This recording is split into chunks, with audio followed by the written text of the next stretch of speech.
Hi friends. അപ്പം കേരള ഹൈക്കോടതിയിൽ assistant grade അല്ലെ, ഹൈക്കോർട്ട് അസിസ്റ്റന്റ് ആ ഒരു തസ്തികയിലേക്കുള്ള തയ്യാറെടുപ്പിനുള്ള സമയമായി. അതായത് കഴിഞ്ഞ പ്രാവശ്യത്തെ നോട്ടിഫിക്കേഷൻ 2024 മാർച്ചിലാണ് വന്നത്. കൃത്യം 7 മാസം കഴിയുമ്പോൾ അതിന്റെ എക്സാം നടന്നു, റാങ്ക് ലിസ്റ്റ് വന്നു, നിയമനം അല്ലെ നല്ല ദ്രുതഗതിയിൽ നടക്കുന്നു. അപ്പം അതിനുള്ള ഒരു തയ്യാറെടുപ്പ് നമ്മൾ ഇപ്പോഴേ തുടങ്ങിയാൽ നിങ്ങൾക്ക് സുന്ദരമായിട്ട് അടുത്ത റാങ്ക് ജേതാക്കളാവാം, ജോലിക്കാരാവാം, എൻട്രിയുടെ ബ്രാൻഡ് അംബാസഡർമാരാവാം, വീട്ടുകാരുടെയും കൂട്ടുകാരുടെയും ഒക്കെ അഭിമാനം ഉയർത്തുന്ന ആളുകളായിട്ട് മാറാം അല്ലെ. ഹൈക്കോടതി എന്ന് പറയുന്ന ജോബാണ്. എവിടെയാണ് ജോലി ചെയ്യുന്നത് നമ്മളോട് ചോദിച്ചു കഴിഞ്ഞാൽ നമ്മൾ ഹൈക്കോർട്ടിലാണ് ജോലി എന്നാണ് പറയുന്നത്. ഹൈക്കോർട്ട് അസിസ്റ്റന്റ് ജോബ്, ആ ജോലിയുടെ ഒരു പ്രധാനപ്പെട്ട ഇതിന്റെ സാലറി പാക്കേജ് തന്നെയാണ് ഏറ്റവും പ്രധാനപ്പെട്ട അട്രാക്ഷൻ എന്ന് പറയുന്നത്. 39,300 ഒരു ഡിഗ്രി ലെവൽ യോഗ്യതയുള്ള ആളെ സംബന്ധിച്ച് 39,300. നിലവിൽ DA 35% ഉണ്ട്, HRA ഒരു 10%. അപ്പൊ ഏകദേശം ഒരു 60-നടുത്തിൽ 58 റേഞ്ചിലേക്ക് ഗ്രോസ് സാലറി വരും. വരാൻ പോകുന്നു. സാലറി ഒരുപാട് വീണ്ടും ഉയരും.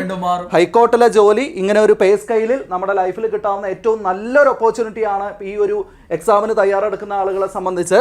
ഇതിന്റെ കുറച്ച് കാര്യങ്ങൾ നിങ്ങൾക്ക് ഒരു കുറെ കാര്യങ്ങൾ അറിയാനുണ്ടാവും. അതായത് ആർക്കൊക്കെ അപ്ലൈ ചെയ്യാൻ പറ്റും, ഏത് പ്രായത്തിൽ ജനറൽ, SC, അതേപോലെ OBC-കാർക്ക് ഏത് പ്രായത്തിൽ അപ്ലൈ ചെയ്യാൻ പറ്റും, എങ്ങനെ പഠിക്കണം, എന്തൊക്കെ കാര്യങ്ങൾ, എന്താണ് സിലബസ്, ഏതൊക്കെ രീതിയിലാണ് ഇതിന്റെ എക്സാം, ഇതിനെക്കുറിച്ചുള്ള കുറെ അഭ്യൂഹങ്ങൾ നിങ്ങൾക്ക് ഉണ്ടാവാം അല്ലെ. നോട്ടിഫിക്കേഷൻ എപ്പോൾ വരും, പരീക്ഷ എപ്പോൾ നടക്കുന്നുള്ള ചിന്തയും വേണ്ട. അത് നിങ്ങൾക്ക് കഴിഞ്ഞ പ്രാവശ്യം പോലെ മാർച്ചിൽ വരും. അതേപോലെ എക്സാം ഒക്ടോബർ നടക്കുമെന്ന് എന്നെ വിചാരിച്ച് പഠിച്ചാൽ നിങ്ങൾക്ക് നേടാൻ പറ്റും. അതല്ല, പല അഭ്യൂഹങ്ങളും നമ്മൾ കേൾക്കും. ചിലപ്പോൾ പിന്നെ ആയിരിക്കും അതിന് ഏപ്രിൽ ആവും, മെയ് ആവും. അങ്ങനെ ചിന്തിക്കേ വേണ്ട. അങ്ങനെ ആവുമ്പോൾ നമ്മൾ എവിടെ എത്താതെ പോകും. നോട്ടിഫിക്കേഷൻ കാത്തിരുന്ന് പഠനം തുടങ്ങുന്ന ചില ആളുകളുണ്ട്. നോട്ടിഫിക്കേഷൻ വന്നാലേ ഞങ്ങൾ പഠിക്കൂ എന്ന് ചിന്തിക്കുന്ന അടുത്ത നോട്ടിഫിക്കേഷൻ കാത്തിരിക്കേണ്ടി വരും, അടുത്ത തവണ വരുന്ന നോട്ടിഫിക്കേഷനും. കാരണം നോട്ടിഫിക്കേഷൻ വന്നിട്ടുള്ള ആ പഠനം കൊണ്ട് പര്യാപ്തമാവില്ല. കാരണം ഈ ഒരു തസ്തിക മനസ്സിൽ കണ്ടുകൊണ്ട് പഠിക്കുന്ന ആളുകൾ ഉണ്ടാവും. കഴിഞ്ഞ തവണ കപ്പിനും ചുണ്ടിനിടയിൽ നഷ്ടപ്പെട്ടത് കൊണ്ട് അതിനുശേഷം തുടർന്ന് ഇങ്ങോട്ട് പഠിച്ചുകൊണ്ടിരിക്കുന്ന ആളുകൾ ഉണ്ടാവും. കഴിഞ്ഞ തവണ സുഹൃത്തിന് കിട്ടിയത് കൊണ്ട് അല്ലെങ്കിൽ ഏതെങ്കിലും ബന്ധുവിനെ കിട്ടിയത് കൊണ്ട് അതിൽ മോട്ടിവേറ്റഡ് ആയി അന്ന് മുതൽ പഠിച്ചു തുടങ്ങിയ ആളുകൾ ഉണ്ടാവും. അപ്പൊ അവരോട് മത്സരിക്കുന്ന സമയത്ത് നമ്മൾ ഇപ്പോഴേ തുടങ്ങുക എന്നുള്ളതാണ്. തുടക്കത്തിലെ അല്ലെ മുന്നേറി കഴിഞ്ഞാൽ നമുക്ക് ഈ നോട്ടിഫിക്കേഷൻ വരുമ്പോഴേക്കും നല്ല ലെവലിലേക്ക് നിങ്ങൾക്ക് എത്താൻ പറ്റും. Degree level യോഗ്യതയാണ്. 50% മാർക്കോട് കൂടി ഡിഗ്രി യോഗ്യതയുള്ളവർക്കൊക്കെ അപ്ലൈ ചെയ്യാം. പ്രത്യേകിച്ച് ലോ ഡിഗ്രി ഉണ്ടെങ്കിൽ വളരെ ഡിസൈറബിൾ ആയിട്ടുള്ള പോസ്റ്റ് ആണ്. കമ്പ്യൂട്ടർ നോളജ് അല്ലെ, കമ്പ്യൂട്ടർ നോളജ് അഭികാമി എന്നാണ് പറയുന്നത്. അല്ലാതെ അത് പ്രത്യേകം ഉണ്ടാവുന്ന നിർബന്ധമില്ല. അത് ആ ഒരു യോഗ്യത ഉണ്ടെങ്കിൽ നല്ലത് എന്നുള്ള മാത്രമാണ്. നിങ്ങൾക്ക് 50% മാർക്കോട് കൂടി ഡിഗ്രി ഉണ്ടെങ്കിൽ നിങ്ങൾക്ക് അപ്ലൈ ചെയ്യാൻ പറ്റും. ഇനി മാസ്റ്റേഴ്സ് ഡിഗ്രി ഉണ്ടെങ്കിൽ പിന്നെ നിങ്ങൾക്ക് ഇതിന്റെ ആവശ്യമില്ല. ഈ പറഞ്ഞ മാർക്ക് വെയിറ്റേജിന്റെ 50% എന്നുള്ള ആ ഒരു വിഷയവും ഇല്ല. ഓക്കെ, പ്രായം വളരെ പ്രധാനമാണ്. ആർക്കൊക്കെ അപ്ലൈ ചെയ്യാം. പലർക്കും സംശയം ഉണ്ടാവാതായിരിക്കും. ഇവർക്ക് പലർക്കും ഉണ്ടാവുക എനിക്ക് അപ്ലൈ ചെയ്യാൻ പറ്റും ഇത്തവണ അല്ലെ എന്നുള്ള ചിന്തയായിരിക്കും. അപ്പൊ ജനറൽ വിഭാഗത്തിന്റെ കാര്യം പറയുകയാണെങ്കിൽ സാറേ 1990 അല്ലെ, ആ ഒരു തീയതിക്ക് ശേഷം ഇങ്ങോട്ട് ജനിച്ചവർക്ക്, അതായത് 1/1/2008, അതായത് ഈ മാർച്ചിൽ നോട്ടിഫിക്കേഷൻ വരികയാണെങ്കിൽ ഇങ്ങനെയാണ് ഉണ്ടാവുക പ്രായത്തിന്റെ പരിധി എന്ന് പറയുന്നത്. അപ്പം 2/1/1990 ആ ഡേറ്റും അതിനുശേഷം ഇങ്ങോട്ടേക്കും ജനിച്ച ആളുകൾക്ക് അപ്ലൈ ചെയ്യാൻ പറ്റും. ഓക്കെ, പിന്നെ മിനിമം പ്രായമാണ് 18. അത് 1/1/2008 തികഞ്ഞിരിക്കണം. അതിനുശേഷം 18 തികഞ്ഞിട്ട് കാര്യമില്ല, അപ്ലൈ ചെയ്യാൻ പറ്റില്ല എന്നുള്ളതാണ് ആ ഒരു ജനറൽ വിഭാഗത്തിന്റെ സ്ഥിതി. OBC കാറ്റഗറിക്ക് നമ്മൾ പ്രതീക്ഷിക്കുന്നത് പോലെ 3 വർഷം റിലാക്സേഷൻ ഉണ്ട്. അപ്പൊ 90 എന്നുള്ളത് 87 മുതൽ ജനിച്ച് ഇങ്ങോട്ടുള്ളവർക്ക് 2/1/1987 മുതൽ ഇങ്ങോട്ടുള്ളവർക്ക് അപ്ലൈ ചെയ്യാം. ഈ ഡേറ്റും ഉൾപ്പെടെയാണ് കേട്ടോ. അതിനുശേഷം ഇങ്ങോട്ട് ജനിച്ചവർക്ക് അപ്ലൈ ചെയ്യാൻ പറ്റും. അതേപോലെ SCക്ക് 5 വർഷത്തെ റിലാക്സേഷൻ ഉണ്ട്. അപ്പൊ എന്തായിരിക്കും 85, 2/1/85 അതിനുശേഷവും. പിന്നെ കുറഞ്ഞ പ്രായപരിധി എല്ലാവർക്കും സെയിം 18 ആവണം എന്നുള്ളത് നിർബന്ധമാണല്ലോ. അപ്പൊ ആ ഒരു ഏജിലുള്ള ആളുകൾക്കൊക്കെ ഇതിന് അപ്ലൈ ചെയ്യാൻ പറ്റും. അപ്പൊ ആ ഒരു കാര്യം നിങ്ങൾക്ക് ക്ലിയർ ആയിട്ടുണ്ടാവുമല്ലോ. ഇനി എനിക്ക് ഇപ്രാവശ്യം പറ്റുമോ, അടുത്തത് എന്നെ കൊണ്ട് പറ്റുമോ എന്നുള്ള ചിന്ത വേണ്ട. ഈ ഒരു ഏജിലാണെങ്കിൽ നിങ്ങൾക്ക് ഇപ്പോൾ നോട്ടിഫിക്കേഷൻ വരുമ്പോൾ ഇതിന് അപ്ലൈ ചെയ്യാനായിട്ട് പറ്റും. ഇതിന്റെ ഒരു കോഴ്സിന്റെ ഡീറ്റെയിലേക്ക് അല്ലെങ്കിൽ നമുക്ക് എക്സാമിന്റെ ഡീറ്റെയിലേക്ക് മാർക്ക് ഡിവിഷനിലേക്ക് നമ്മൾ വന്നു കഴിഞ്ഞാൽ നിങ്ങൾ ചെയ്യുന്ന മറ്റ് മത്സര പരീക്ഷകളിൽ നിന്ന് വ്യത്യസ്തമായിട്ട് അല്ലെ, ടോട്ടൽ 170 മാർക്കിനാണ്. 100 മാർക്കിന്റെ ഒരു ഒബ്ജക്റ്റീവ് എക്സാം, പിന്നെ 60 മാർക്കിന്റെ ഒരു ഡിസ്ക്രിപ്റ്റീവ് എക്സാം ഉണ്ട്, പിന്നെ 10 മാർക്ക് ഇന്റർവ്യൂ. ഇതിലെ പല ആളുകൾക്ക് സാർ ഒരു പ്രധാന പ്രശ്നം എന്താണെന്ന് അറിയോ? ഒബ്ജക്റ്റീവ് എക്സാം എഴുതി ശീലം ഉണ്ടാവും, ഡിസ്ക്രിപ്റ്റീവ് എന്ന് കണ്ടു കഴിഞ്ഞാൽ അയ്യോ ഇത് നമ്മളെ കൊണ്ട് പറ്റൂ എന്നുള്ളൊരു പ്രശ്നത്തിലാണ് ആളുകൾ ഇരിക്കുന്നത്. ഈ പേടി എനിക്ക് പണ്ട് എനിക്കും ഉണ്ടായിരുന്നതാണ്. ഞാൻ PSC തയ്യാറെടുക്കുന്ന സമയത്ത് അന്ന് ചില പരീക്ഷകളൊക്കെ ഈ ഗസറ്റഡ് പോസ്റ്റുകളൊക്കെ വീഡിയോ പോലെയുള്ള പോസ്റ്റുകളൊക്കെ അന്ന് ഡിസ്ക്രിപ്റ്റീവ് എക്സാം ആയിരുന്നു. അപ്പൊ ഞാൻ വിചാരിക്കായിരുന്നു എന്നാ പിന്നെ ഇത് എഴുതണ്ട, നോക്കുന്നില്ല, ശ്രമിക്കുന്നില്ല എന്ന് വിചാരിക്കും. എന്നിട്ടോ എന്തായാലും നമ്മൾ അപ്ലൈ ചെയ്യല്ലോ, പോയി എഴുതി നോക്കുന്നവരും നമ്മൾ അതിന്റെ ലിസ്റ്റിൽ ഉണ്ടാവുകയും ചെയ്യും. എനിക്ക് അങ്ങനെയുള്ള അനുഭവങ്ങൾ ഉണ്ടായിട്ടുണ്ട്. അപ്പൊ അതേപോലെയാണ് ഇത് ഉണ്ടാവുക. കാരണം കഴിഞ്ഞ പ്രാവശ്യം എഴുതിയവർക്ക് അത് മനസ്സിലായിട്ടുണ്ടാവും അല്ലെ. 1ാം റാങ്കുകാരന്റെ മാർക്ക് 60-ൽ എത്രയാ, 30.5 സാറേ. അപ്പൊ അത്രയാണ്, പകുതി മാർക്കാണ് അവിടെ പലർക്കും സ്കോർ ചെയ്യാൻ പറ്റുന്നത്. അത് തന്നെ വലിയ മാർക്കാണ്, അതാണ് അതിന്റെ മനസ്സിലായത്. അപ്പോൾ 1ാം റാങ്കുകാരുടെ മാർക്കാണ്, പക്ഷെ അതിലും കൂടുതൽ മാർക്ക് 40 മാർക്കൊക്കെ സ്കോർ ചെയ്തവരുണ്ട്. പക്ഷെ 60-ൽ 40 ആണെങ്കിലും അല്ലേ, ഈ 60 മാർക്ക് ഡിസ്ക്രിപ്റ്റീവ് ടെസ്റ്റില് നമുക്ക് ഇംഗ്ലീഷിൽ എസ്എ കോംപ്രിഹെൻഷൻ ഒക്കെയാണ് എഴുതാനുള്ളത്. നല്ല അടിപൊളിയായിട്ട് നമ്മൾ കഴിഞ്ഞ തവണ ഡിസ്കസ് ചെയ്ത അതേ ക്വസ്റ്റ്യൻസ് അതുപോലെ എക്സാമിന് 2024 വന്നിട്ടുണ്ടായിരുന്നു. ഒരു കൂട്ടായ വർക്കായിരുന്നു അവിടെ. ഇംഗ്ലീഷിനായാലും കുറെ ഫാക്കൽറ്റീസ്, അതേപോലെ തന്നെ GK, അതേപോലെ മാത്സ് ആൻഡ് മെന്റൽ എബിലിറ്റി, ആ ഒരു കൂട്ടായ്മയുടെ ഫലമായിട്ടായിരുന്നു എൻട്രിയുടെ കഴിഞ്ഞ ഹൈക്കോർട്ട് അസിസ്റ്റന്റിന്റെ റിസൾട്ട് എന്ന് പറയുന്നത്. എൻട്രിയുടെ യശസ് വാനോളം ഉയർത്തിയ ഒരു റിസൾട്ടാണ്. അതേപോലത്തെ അതിനുപരി അതിലും വലിയതായിട്ടുള്ള ഒരു റിസൾട്ടാണ് നമ്മൾ ഇത്തവണ പ്രതീക്ഷിക്കുന്നത്. അതുകൊണ്ടാണ് നമ്മൾ ഈ രീതിയിൽ നിങ്ങളുടെ മുന്നിലേക്ക് ഇറങ്ങിയിരിക്കുന്നത്. മിടുക്കരായിട്ടുള്ള ആളുകൾ 100-ഉം 60-ഉം ആ ഒരു 10 മാർക്ക് ഇന്റർവ്യൂവിനെ സംബന്ധിച്ച് ഒരു 35% മിനിമം ഉണ്ടാവണം എന്നുള്ളതുണ്ട്. 5 മാർക്ക് മിനിമം വേണം എന്നുള്ളതാണ്. അതൊക്കെ എല്ലാവർക്കും ഈസി ആയിട്ട് കിട്ടുന്ന മാർക്കാണ്. ഈ ഡിസ്ക്രിപ്റ്റീവ് എക്സാം പേടിയാണ് ഇത് വേണ്ടാന്ന് വെക്കാൻ പലരെയും പ്രേരിപ്പിക്കുന്നത്. സത്യത്തിൽ ആ 2 പേടിക്കും ഒരു സാധുത ഇല്ല എന്നുള്ളതാണ്. കാരണം നിങ്ങൾക്ക് മാർക്ക് നോക്കിയാൽ ടോപ്പ് മാർക്ക് 60-ൽ 40 ആണ്. ഏത് ഡിസ്ക്രിപ്റ്റീവ് പരീക്ഷയിൽ, എഴുത്തു പരീക്ഷയിൽ ഒരാൾ നേടിയ ഏറ്റവും വലിയ മാർക്ക് അതാണ്. 1ാം റാങ്കുകാരുടെ മാർക്ക് 30.5 ഉള്ളൂ. മറ്റെന്താണ്, ഓരോന്നിന്റെ മാർക്കുകൾ കൂട്ടിച്ചേർക്കുന്നുള്ള വ്യത്യാസം കൊണ്ടാണ് ആ ഒരു വ്യത്യാസം. അതേപോലെ ഇന്റർവ്യൂയുടെ കാര്യത്തിൽ ടോപ്പ് മാർക്ക് 9 വരെ കിട്ടുന്നുണ്ട്. അപ്പൊ നിങ്ങൾ കോൺഫിഡന്റ് ആയിട്ട് കറണ്ട് അഫയേഴ്സ് ഒക്കെ ഒന്ന് അപ്ഡേറ്റ് ചെയ്ത് പോയി കഴിഞ്ഞാൽ ഇന്റർവ്യൂ എന്നുള്ളതൊന്നും ഒരു വിഷയമല്ല. അതിനുള്ള എല്ലാ പരിശീലനവും നിങ്ങൾ എൻട്രിയിൽ നിങ്ങൾക്ക് കിട്ടും. സൗജന്യമായിട്ട് നമ്മൾ ഇതിന് മാത്രമല്ല, ഹൈക്കോർട്ട് മാത്രമല്ല, എല്ലാ PSC പരീക്ഷകളുടെയും ഇന്റർവ്യൂ ബാച്ചുകൾ എൻട്രി സൗജന്യമായിട്ടാണ് നിങ്ങൾക്ക് നൽകാറുള്ളത്. ഇപ്പോൾ ലാസ്റ്റ് സെക്രട്ടറി ടെസ്റ്റിന്റെ കഴിഞ്ഞ നേരം കണ്ടിട്ടുണ്ടാവും നിങ്ങൾ. അപ്പൊ ആ രീതിയിൽ മോക്ക് ഇന്റർവ്യൂ നമ്മൾ സൗജന്യമായിട്ടാണ് എൻട്രിയിൽ ചെയ്യുന്നത്. ഓക്കെ, നമുക്ക് സിലബസിന്റെ ഡീറ്റെയിൽസിലേക്ക് പോവാം. ഇതിനകത്ത് നമ്മൾ നേരത്തെ പറഞ്ഞ ഒബ്ജക്റ്റീവ് ടൈപ്പ് ക്വസ്റ്റ്യൻസിന്റെ 100 മാർക്ക് വരുന്നത്, അതിൽ 40 മാർക്ക് ജനറൽ ടോപ്പിക്കുകളിൽ നിന്നാണ്, 50 മാർക്ക് ഇംഗ്ലീഷിൽ നിന്നാണ്, 10 മാർക്ക് മാത്സ് ആൻഡ് റീസണിംഗിൽ നിന്നാണ് വരുന്നത്. അപ്പൊ 50 മാർക്ക് ഒന്ന് ശ്രദ്ധിച്ച് ഇംഗ്ലീഷിന്റെ വെയിറ്റേജ് നോക്കി. ഇംഗ്ലീഷാണ്. അപ്പൊ ഇംഗ്ലീഷ് നന്നാക്കി എടുക്കുക, ഉഷാറാക്കി എടുക്കുക എന്നുള്ള വളരെ പ്രധാനപ്പെട്ട കാര്യമാണ്. പക്ഷെ ഇംഗ്ലീഷ് ബുദ്ധിമുട്ടുള്ളവർ വിഷമിക്കേണ്ട ആവശ്യമൊന്നുമില്ല. അതിനുള്ള എല്ലാ സംവിധാനവും നിങ്ങൾക്ക് എൻട്രിയിലുണ്ട്. നിങ്ങൾ ധൈര്യത്തോടെ ഒരു ഇഷ്ടത്തോടെ ഇറങ്ങി തിരിച്ചു കഴിഞ്ഞാൽ നമുക്കത് ഏറ്റവും സിമ്പിളാക്കി മാറ്റിയെടുക്കാൻ പറ്റും. ആ രീതിയിലുള്ള ക്ലാസ്സുകൾ നിങ്ങൾക്ക് കൃത്യമായിട്ട് അതിൽ ലഭിക്കും. പിന്നെ GKയുടെ കാര്യം 40 മാർക്കാണ് സാറേ, ഒരു വിശാലമായ ഏരിയ ആണ്. ഇങ്ങനെ കൊടുക്കുന്നേ ഉള്ളൂ. പക്ഷേ ജനറൽ നോളജും കറണ്ട് അഫയേഴ്സും കൂടെ 40 മാർക്കാണ്. സയൻസ്, കോൺസ്റ്റിറ്റ്യൂഷൻ, ജോഗ്രഫി, ഹിസ്റ്ററി എല്ലാം കൂടെ ചേർത്തുകൊണ്ടാണ്. അവിടെ നമുക്കൊരു സെലക്ടീവ് സ്റ്റഡിക്ക് സ്കോപ്പ് ഉണ്ട്. ഈ എക്സാമിന്റെ പ്രധാന പ്രത്യേകത അതാണ്. കാരണം 170-ല് 100 സംതിങ് 106.5 ആണ് 1ാം റാങ്കുകാരന്റെ മാർക്ക്, ടോട്ടൽ മാർക്ക് എന്ന് പറയുന്നത്. അപ്പോൾ 170-ൽ 106.5 എന്ന് പറയുമ്പോൾ അവിടെ സെലക്ടീവ് സ്റ്റഡിക്ക് സ്കോപ്പ് ഉണ്ട് എന്നുള്ളതാണ് ആ ഒരു മാർക്ക് വ്യക്തമാക്കുന്നത്. അപ്പൊ അതിന് നിങ്ങൾക്ക് കൃത്യമായിട്ട് സ്ട്രാറ്റജിക്കൽ മൂവ് ചെയ്യാൻ അറിയുന്ന അധ്യാപകരുടെ സാന്നിധ്യവും, അതേപോലെ തന്നെ മുൻ പരീക്ഷകളിൽ വിശകലനം ചെയ്യുന്ന അധ്യാപകരുടെ സാന്നിധ്യവും ഒക്കെ ഗുണകരമായിട്ട് നിങ്ങൾക്ക് മാറും. അപ്പൊ ആ രീതിയിൽ ഒരു അപ്രോച്ച് നമുക്ക് നടത്താൻ പറ്റും. ഇതില് മാത്സ് ആൻഡ് റീസണിങ് കൂടുതൽ ആളുകൾക്ക് ഒരു ടെൻഷൻ ഉള്ള ഒരു ഏരിയ. കൂടുതൽ മാത്സ് പഠിച്ചാൽ നമ്മളെ കൊണ്ട് സ്കോർ ചെയ്യാൻ പറ്റും. 10 മാർക്കേ ഉള്ളൂ മാത്സ് ആൻഡ് റീസണിങ് എന്നുള്ളത് 1. 2, മാത്സ് എന്ന് പറയുന്ന സബ്ജക്ട് ഒരു തവണ പഠിച്ച് സെറ്റ് ആയാൽ പിന്നെ എത്ര മാർക്ക് സ്കോർ ചെയ്യാനും ഈസി ആയിട്ടുള്ള ഒരു ഏരിയ ആണ്. അത്രയും ബുദ്ധിമുട്ടുള്ള ആളുകൾക്കാണെങ്കിലും പഠിക്കാൻ പറ്റുന്ന ചില ഏരിയകളുണ്ട്, സെലക്ട് ചെയ്ത് പഠിക്കാൻ പറ്റുന്നത്. അവിടെ നിന്നുള്ള മാർക്കെങ്കിലും സ്കോർ ചെയ്യാൻ പറ്റും എന്നുള്ള പ്രതീക്ഷയിൽ നമുക്ക് ഒരു 10-ല് തീരെ പോവാതെ നോക്കിയാൽ മതി. പിന്നെ നിങ്ങൾ ഇഷ്ടപ്പെട്ട് പഠിക്കാൻ തുടങ്ങിക്കഴിഞ്ഞാൽ ഏത് വിഷയത്തെ നമുക്ക് എളുപ്പമാക്കി മാറ്റിയെടുക്കാൻ പറ്റും. അതിന് വിദഗ്ധരായിട്ടുള്ള അധ്യാപകർ നിങ്ങളുടെ കൂടെ ഉണ്ടാവും. മാത്സിന്റെ കാര്യത്തിലാണെങ്കിലും ഏത് വിഷയത്തിന്റെ കാര്യത്തിലാണെങ്കിലും ഉണ്ടാവും. അതേപോലെ തന്നെ മാത്സിൽ അതേപോലെ മെന്റൽ എബിലിറ്റി ടോപ്പിക്കുകളുണ്ട്. ഇത്രയും മെന്റൽ എബിലിറ്റി ടോപ്പിക്കുകളുണ്ട്. പിന്നെ ഇംഗ്ലീഷ് ടോപ്പിക്കുകളുണ്ട്. മെന്റൽ എബിലിറ്റി ഇപ്പോൾ മാറി കിടക്കുന്നതാണ്. ഞങ്ങൾ സിലബസ് ഇപ്പോൾ നമ്മളിപ്പം കൃത്യമായിട്ട് ഓരോ ടോപ്പിക് ഇന്ന് പറഞ്ഞു പോയിട്ട് കാര്യമില്ലല്ലോ. അത് നിങ്ങൾക്ക് സൈറ്റിൽ അവൈലബിൾ ആണ്. നമുക്ക് വേണമെങ്കിൽ PDF നിങ്ങൾക്ക് ഇട്ടുതരാം. അപ്പോൾ ആ PDF എടുത്ത് വെക്കുക, വീട്ടിൽ ചുമരിന്റെ വെള്ളം കൊണ്ട് ഒട്ടിക്കുക. എന്നിട്ട് ഓരോ ടോപ്പിക്കും പഠിച്ച് തീർത്ത് ടിക്കറ്റ് പോവുക. അല്ലെങ്കിൽ നിങ്ങൾക്ക് എൻട്രിയിലേക്ക് നേരെ വരാം. ഇതൊക്കെ നിങ്ങൾക്ക് ഒരു സ്പൂൺ ഫീഡ് ചെയ്യുന്ന പോലെ നിങ്ങളെ മുന്നിലേക്ക് അങ്ങോട്ട് വെച്ച് തരും. അതെടുത്ത് അങ്ങോട്ട് പഠിക്കുക. അല്ലെങ്കിൽ ഇതിനനുസരിച്ച് നിങ്ങൾക്ക് പ്രിപ്പയർ ചെയ്ത് പഠിക്കുക. നിങ്ങൾക്ക് പഠിക്കുക എന്ന് പറയുന്ന ഒരൊറ്റ ജോലി മാത്രം. ബാക്കി സ്ട്രാറ്റജിക് പ്ലാനിങ്, സിലബസ് ഡിവിഷൻ, എങ്ങനെയൊക്കെ ഏതൊക്കെ ആദ്യം പഠിക്കണം, ഏത് രണ്ടാമത് പഠിക്കണം, അതൊക്കെ എൻട്രി പ്രൊവൈഡ് ചെയ്ത് തരും. ഇവിടെ ഇംഗ്ലീഷൊക്കെ നോക്കിക്കഴിഞ്ഞാൽ 16ഓളം ടോപ്പിക് ഉണ്ട്. പക്ഷെ ഇത് ഒരിക്കലും നമ്മൾ ഈ ഒരു ഓർഡറിൽ പഠിക്കുന്നതിനേക്കാൾ ഇതിനൊക്കെ കൃത്യമായിട്ടുള്ള ഒരു സ്ട്രാറ്റജി ഉണ്ട് ഇംഗ്ലീഷ് പഠിക്കാനായിട്ട്. അനുഭവ സമ്പത്തുള്ള അധ്യാപകരുടെ പിന്തുണയോടുകൂടി പഠിക്കുമ്പോൾ അത് നിങ്ങൾക്ക് കുറച്ചുകൂടി എളുപ്പമായിട്ട് ഫീൽ ചെയ്യും എന്നുള്ളതാണ്. അപ്പോൾ ഇവിടെ നിങ്ങൾക്ക് നോർമൽ ബാച്ചും ഉണ്ടാവും, ഗോൾഡ് ബാച്ചും ഉണ്ടാവും. നിങ്ങളുടെ ആവശ്യമനുസരിച്ച്, നിങ്ങളുടെ പ്രത്യേകത അനുസരിച്ച് നിങ്ങൾക്ക് ഇപ്പോൾ ഒരാൾ നിങ്ങൾ പിന്നാലെ വന്ന് തള്ളിയാലേ നിങ്ങൾ പഠിക്കുന്നുണ്ടെങ്കിൽ നിങ്ങൾക്ക് ഗോൾഡ് ബാച്ചിലേക്ക് വരാം. ഇനി അതല്ല എങ്കിൽ നിങ്ങൾക്ക് നോർമൽ ബാച്ച് എടുത്ത് പഠിക്കാം. അങ്ങനെയുള്ള സംവിധാനങ്ങളൊക്കെ എൻട്രിയിലുണ്ട്. അപ്പോൾ അത് ഏത് വിഷയത്തിന്റെ കാര്യത്തിലായാലും ഈ വിഷയങ്ങളൊക്കെ നമ്മൾ കൃത്യമായിട്ട് ഇത് കണ്ടോ. നിങ്ങൾ geography and economy of India നിങ്ങൾ വീട്ടിൽ നിന്ന് പഠിക്കുകയാണെങ്കിൽ നിങ്ങൾ എന്ത് വെച്ചിട്ടാണ് പഠിക്കുക, എവിടെ നിർത്തും, എങ്ങനെ തീർക്കും. അപ്പൊ അത് കൃത്യമായ അറിവും അനുഭവ സമ്പത്തുള്ള ആ മേഖലകൾ കൈകാര്യം ചെയ്യുന്ന അധ്യാപകരാകുമ്പോൾ ഇത്തരം പരീക്ഷകൾ എവിടെ നിന്ന് ചോദ്യം വരുന്നുള്ള ഐഡിയ അവർക്കുണ്ടാവും.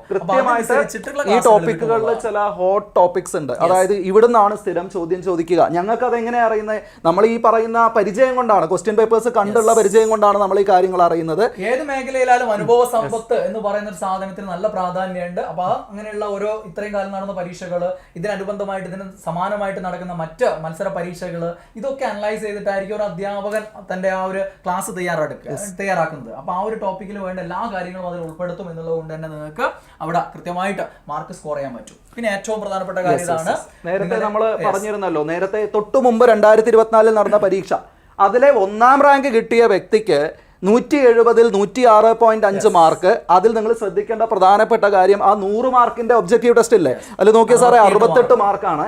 പിന്നെ 60 മാർക്കിന്റെ ഡിസ്ക്രിപ്റ്റീവ് ടെസ്റ്റിൽ ആൾക്ക് പകുതി എന്ന് വെച്ചാൽ 30.5, പകുതി ചെറിയൊരു വ്യത്യാസമേ ഉള്ളൂ. അപ്പോ ചില ആളുകൾക്ക് ഡിസ്ക്രിപ്റ്റീവ് പേടിയുണ്ടാവും. അപ്പൊ 60-ൽ പകുതി മാർക്ക് വാങ്ങിയ ആള് 1ാം റാങ്ക് വാങ്ങാൻ പറ്റും, ആദ്യ റാങ്ക് നേടാൻ പറ്റും. അതേപോലെ ഇന്റർവ്യൂവിൽ 8 മാർക്കാണ്. അങ്ങനെയാണ് 170-ൽ 106.5 മാർക്ക് നേടിയ ആളാണ് 1ാം റാങ്കുകാരൻ. കോൺഫിഡൻസ് ചെറുതായിട്ട് തോന്നരുത് നിങ്ങൾക്ക്. ഡിസ്ക്രിപ്റ്റീവിന് അധികം പേടിക്കേണ്ട ആവശ്യമുണ്ടോ? പകുതി മാർക്ക് വാങ്ങിയ ഒരാൾക്ക് 1ാം റാങ്ക് നേടാമെങ്കിൽ നിങ്ങൾക്ക് പറ്റൂലേ? പറ്റും. പക്ഷെ ഇവിടെ ശ്രദ്ധിക്കേണ്ട ഒരു കാര്യമുണ്ട്. ഒബ്ജക്റ്റീവ് എക്സാം അതിനെ സംബന്ധിച്ചിടത്തോളം ടോപ്പ് മാർക്ക് 68 ആയിരുന്നു. ഇദ്ദേഹത്തിന്റെ മാർക്ക് തന്നെയാണ് ഏറ്റവും ടോപ്പ് മാർക്ക്. ഡിസ്ക്രിപ്റ്റീവ് എക്സാമിൽ ടോപ്പ് മാർക്ക് എന്ന് പറയുന്നത് 40 മാർക്കാണ്. 40 മാർക്ക് നേടിയ കുറച്ച് പേര് അത് ആ റാങ്ക് ലിസ്റ്റിലുണ്ട്. 2-3-4-5 പേരുണ്ട്.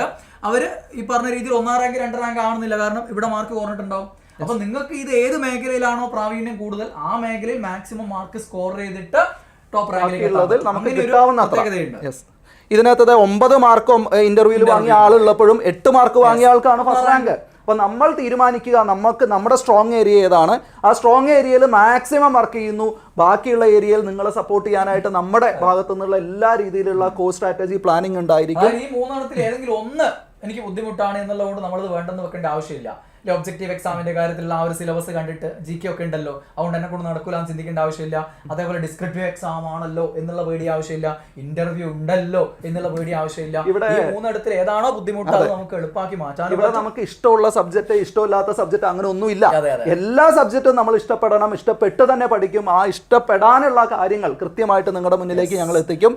കഴിഞ്ഞ തവണ നോട്ടിഫിക്കേഷൻ മാർച്ച് 27 മാർച്ച് എത്തിയിട്ടുണ്ട്. ഇത്തവണയും മാർച്ചിൽ വരുന്നതിന് നമുക്ക് പ്രതീക്ഷിക്കാം. മാർച്ചിൽ വരും എന്ന് ഉറപ്പിച്ചുകൊണ്ട് പഠിക്കുക. അതിന് ഏപ്രിലോ മെയ്യോ ആയിക്കോട്ടെ, എത്രയും വൈകിയാലും നിങ്ങൾ ഈ മാർച്ചിൽ വരും എന്ന് ഉറപ്പിച്ച് പഠിക്കാൻ ഇറങ്ങിക്കഴിഞ്ഞാൽ നിങ്ങൾക്ക് അതിന് അഡ്വാൻറ്റേജ് ഉറപ്പായിട്ടുണ്ടാവും. അത് എന്നും ഏതൊരു ഉദ്യോഗാർത്ഥി നോട്ടിഫിക്കേഷൻ വരാൻ കാത്തിരിക്കരുത് ദയവ് ചെയ്ത്. നോട്ടിഫിക്കേഷൻ അല്ല നമ്മളെ പഠിപ്പിക്കുന്നത്, നമുക്ക് ജോലി വേണമെന്നുള്ള ആവശ്യമാണ് നമ്മളെ പഠിപ്പിക്കുന്നത്. അപ്പൊ ഇത് എക്സാം 2024 ഒക്ടോബർ 25 എക്സാം അല്ലെ, കൃത്യം 7 മാസം കഴിയുമ്പോൾ നോട്ടിഫിക്കേഷൻ വന്നിട്ട് കാത്തിരുന്നാൽ നിങ്ങൾക്ക് കിട്ടുക 6-7 മാസം മാത്രമാണ്. ആ ഒരു ടൈമിൽ ഹറിബറിയാണ്, മൊത്തത്തിൽ ടെൻഷൻ അടിച്ചുള്ള പഠനം. പഠിക്കുന്നതിന്റെ എത്ര ശതമാനം നിലനിൽക്കുന്നു, ഒരാഴ്ച കഴിഞ്ഞ് എത്ര പോകും, ഒരു മാസം കഴിഞ്ഞ് എത്ര പോകും എന്നുള്ള കണക്കൊക്കെ നമുക്കറിയാം. ആ കണക്ക് ആകെ തകിടം മറിയും ഈ അവസാനമുള്ള പഠനത്തിൽ.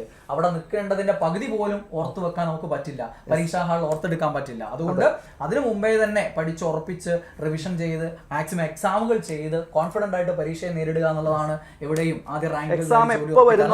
എക്സാം എപ്പോ വരുന്നോ നമ്മൾ റെഡി ആയിരിക്കും. ആ റെഡി ആവാൻ വേണ്ടി എൻട്രി നിങ്ങളുടെ മുന്നിൽ അവതരിപ്പിക്കുന്ന കോഴ്സിന്റെ പ്രത്യേകത, ഗോൾഡ് ബാച്ചിന്റെ പ്രത്യേകത എന്തൊക്കെയാ നമുക്ക് പറയാം. ഗോൾഡ് ബാച്ചിൽ നിങ്ങൾക്ക് ഒരു കൃത്യമായിട്ടുള്ള സിസ്റ്റമാറ്റിക് ആയിട്ടുള്ള ഒരു സ്റ്റഡി പ്ലാൻ തയ്യാറാക്കും എൻട്രി. ആ ഒരു പ്ലാൻ അനുസരിച്ചാണ് നിങ്ങളുടെ ക്ലാസ്സുകൾ മുന്നോട്ട് പോകുക. അപ്പോൾ 1ാമത്തെ ദിവസം എന്തൊക്കെയാണ് നിങ്ങൾക്ക് പഠിക്കാനുള്ള പ്ലാൻ ഉണ്ടാവും. അതനുസരിച്ച് നിങ്ങൾക്ക് വീഡിയോ ക്ലാസ്സുകൾ ഉണ്ടാവും. ആ ഒരു ദിവസമുള്ള ക്ലാസ്സിന്റെ എക്സാം ഉണ്ടാവും. അതിങ്ങനെ കുറച്ച് ദിവസങ്ങൾ പോകും. പിന്നെ അത് മൊത്തത്തിൽ ഇത്ര ദിവസം കഴിയുമ്പോൾ, ഒരു നിശ്ചിത ദിവസങ്ങൾ കഴിയുമ്പോൾ ഒരു സ്റ്റഡി സർക്കിൾ കഴിഞ്ഞാൽ അതിന്റെ റിവിഷൻ എക്സാം ഉണ്ടാവും. പിന്നെ അടുത്ത സ്റ്റഡി സർക്കിൾ തുടങ്ങും.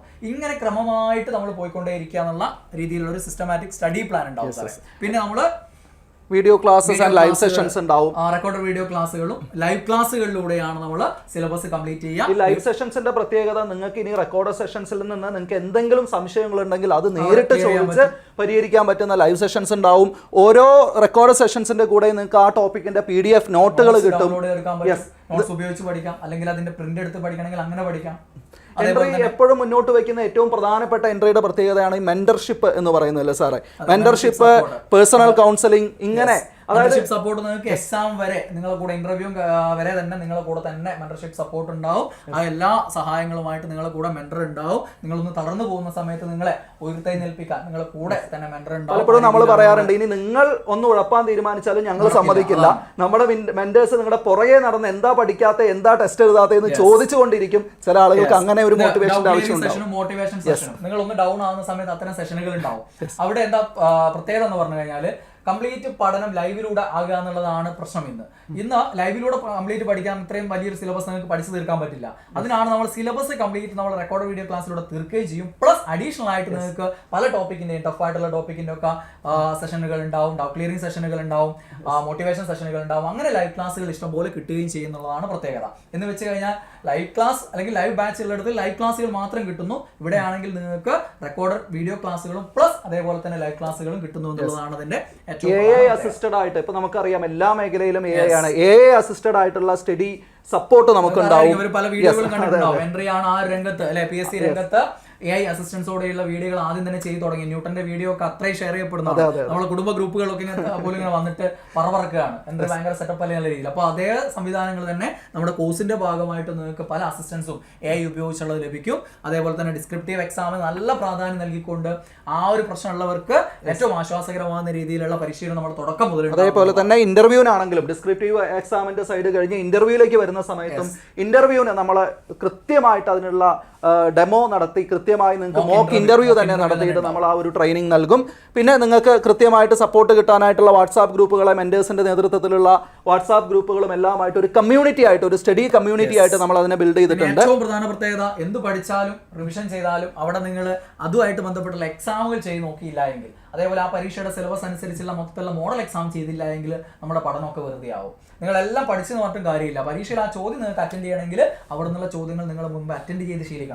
അവിടെ നിങ്ങൾ ചോദ്യങ്ങൾ ഉണ്ടാക്കി ശീലിക്കുകയാണെങ്കിൽ അത് ഏറ്റവും ബെറ്റർ ആണ്. നിങ്ങൾ തന്നെ ചോദ്യകർത്താക്കളായി മാറുന്ന സമയത്ത് നമുക്ക് അത്തരം ചോദ്യങ്ങൾ പരീക്ഷയിൽ കാണുമ്പോൾ നമ്മൾ പെട്ടെന്ന് തന്നെ ചെയ്ത് തീർക്കാൻ പറ്റും. അപ്പോൾ ടൈം മാനേജ്മെന്റിൽ നമുക്ക് ഗുണമാവും, സ്പീഡ് കൂടും, അക്യുറസി കൂടും. ആ രീതി നമുക്ക് ചെയ്യണമെങ്കിൽ നമ്മൾ മാക്സിമം എക്സാം എത്ര എഴുതാൻ പറ്റുമോ അത്രയും ടെസ്റ്റുകൾ എഴുതുക. അപ്പോൾ റെഡി അല്ലേ എല്ലാവരും? യെസ്. അപ്പോൾ നമ്മൾ തുടങ്ങാൻ പോവുകയാണ്.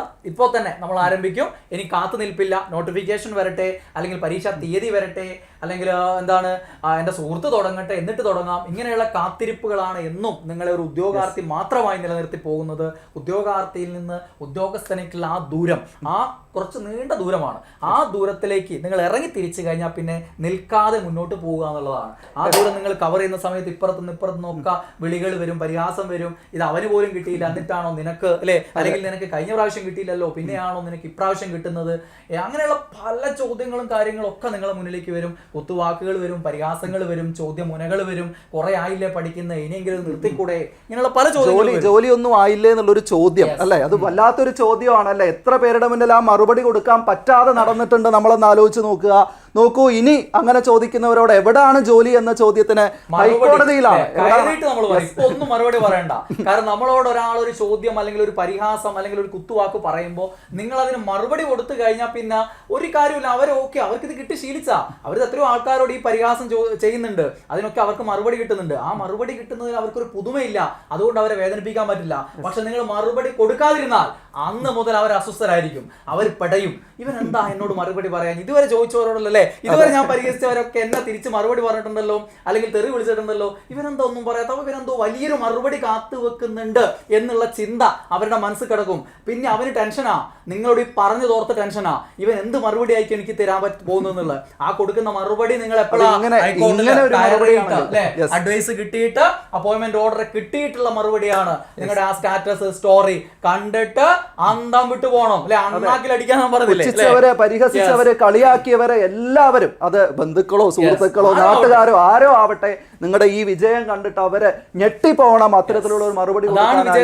പലർക്കും പല അനുഭവങ്ങൾ ഉണ്ടാവും അല്ലെ. ഏറ്റവും ആയിട്ട് വേണ്ടപ്പെട്ടവരിൽ നിന്നാവാം, ചിലപ്പോ വീട്ടിൽ നിന്നുള്ളവരിൽ തന്നെ ആവാം, ചിലപ്പോ സുഹൃത്തുക്കളാവാം, അല്ലെങ്കിൽ തേച്ചു പോയ കാമുകിമാരാവാം. ഇങ്ങനെ പല അനുഭവങ്ങളുള്ളവരുണ്ടാവും. അപ്പൊ ഇവരെയൊക്കെ വേദനിപ്പിക്കണമെങ്കിൽ നമുക്ക്, നിങ്ങൾ ആടിൽ കണ്ട ആ സീനില്ലേ അല്ലെ, അതേപോലെയാണ് അല്ലെ. നമുക്ക് അങ്ങനെയുള്ള അവസരങ്ങൾ, ഒരു വിജയത്തിന്റെ പ്രത്യേകത അതാണ്. നിങ്ങൾ വിജയിച്ചു കഴിഞ്ഞാലുണ്ടല്ലോ, നിങ്ങൾ അവഗണിച്ചു പോയവര്, നിങ്ങൾ എറിഞ്ഞു പോയവര്, പോയവര്, വേണ്ടാതെ വെച്ച് പോയവർ, ഇവരൊക്കെ വന്നുകൂടും. അതൊരു സുപ്രഭാതത്തിൽ ഇങ്ങോട്ട് വരികയല്ല ചെയ്യുക, പല രീതിയിൽ അടുത്ത് വരും. ഇവരോടൊക്കെ മധുര പ്രതികാരം നടത്താനുള്ള അവസരം നിങ്ങളെ തേടി വരും. വിജയത്തെക്കാൾ വലിയൊരു പ്രതികാരമില്ല, വിജയിച്ച് കാണിക്കുന്നതിനേക്കാൾ വലിയൊരു പ്രതികാരമില്ല. അപ്പൊ നമ്മൾ ഉറപ്പിക്കുക, ഈ വരുന്ന ഹൈക്കോടതി അസിസ്റ്റന്റ് പരീക്ഷയ്ക്ക് എൻട്രിയോടൊപ്പം നമ്മൾ തയ്യാറെടുക്കുന്നു. നിങ്ങൾ ഓരോരുത്തരും, ഞങ്ങൾ എല്ലാവരും നിങ്ങളോട് കൂടെ ഉണ്ടാവും.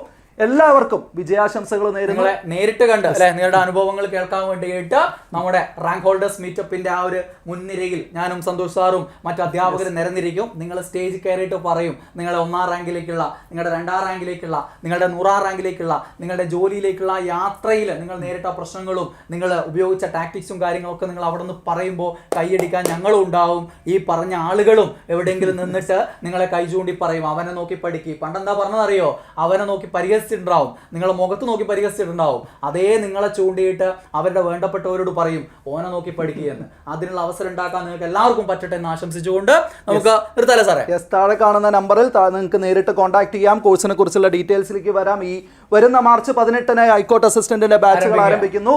എല്ലാവരെയും നമുക്ക് കോഴ്സിനകത്ത് കാണാം. ഞങ്ങൾ എല്ലാവരും കൂടെ ഉണ്ടാവും. വിജയാശംസകൾ നേരുന്നു. All the best.